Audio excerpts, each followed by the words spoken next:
Eyleyelim. Ömrünüz uzoq bo'lsin.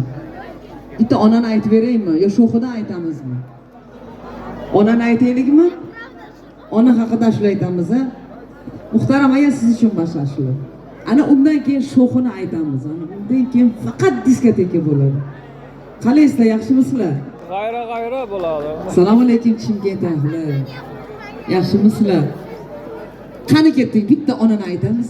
Undan keyin faqat diskoteka bo'ladi.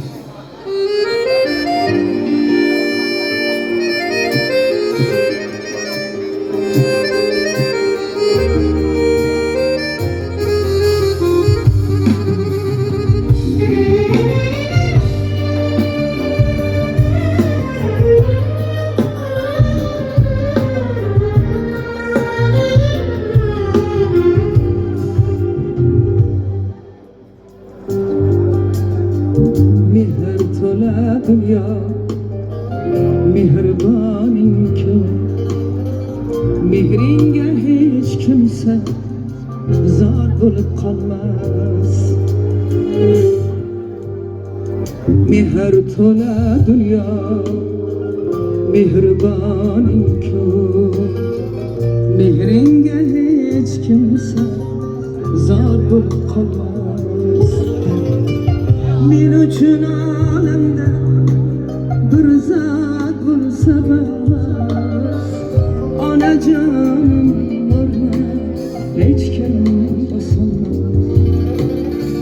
Men uchun olamda bir zot bo'lsa bas, onajonim o'rni hech kim bosolmas. Onamsiz keng hovlim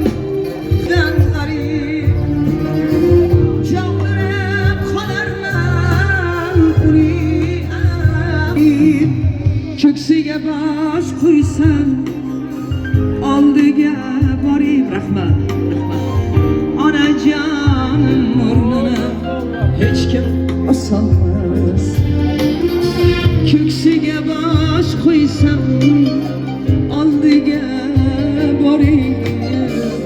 Onajonim o'rnini hech kim bosolmas.